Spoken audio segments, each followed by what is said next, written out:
In today's world, medicine has become increasingly specialized. In America, specialists outnumber general doctors 70 to 30. This is a good thing.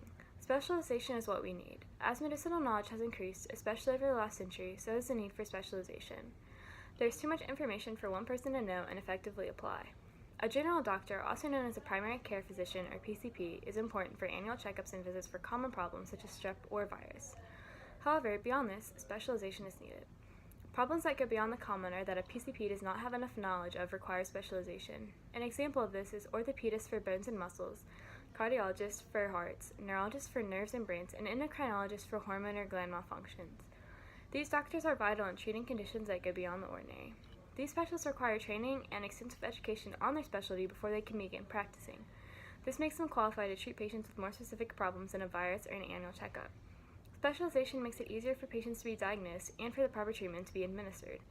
Specialization provides patients with the most up-to-date information and can treat them the most effectively. Some people have argued that specialization has increased the cost of healthcare, but the cost is due to a flawed healthcare system as a whole, not specialization. The cost may also be due to the fact that the conditions people see specialists for often need to be treated through surgery or other medical procedures where the equipment is expensive. Another argument against specialization is that it is unnecessary. However, to someone who requires specialization, it can be a life or death situation if they do not have access to a specialist. I have a friend who was diagnosed with type 1 diabetes when he was 8 years old. He had suffered from symptoms for a month and was eventually taken to the hospital because he got so ill.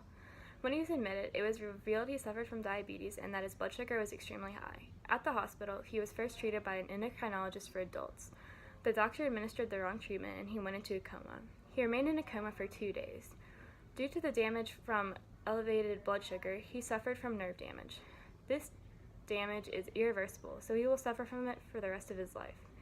If there had been a pediatric endocrinologist, the situation may have never happened. This shows the need for specialization and even subspecialties, which are specialists within specialties. Another example of specialization being necessary is with my mom. A few years ago, my mom began to notice a tingling sensation in her hand and arm.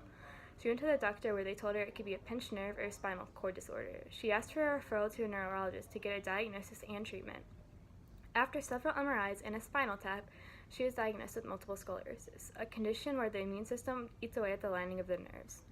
Early detection is vital so that the progression of nerve damage can be slowed down.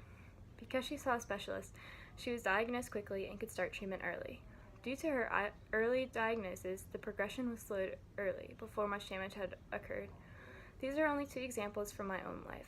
Everyone has an example of how a specialist has helped someone in their life. Specialization is necessary to diagnose and treat patients as effectively as possible. By specializing medicine, doctors can help their patients, which is the goal of healthcare. Medicine should be specialized so that the patients can be better diagnosed and treated.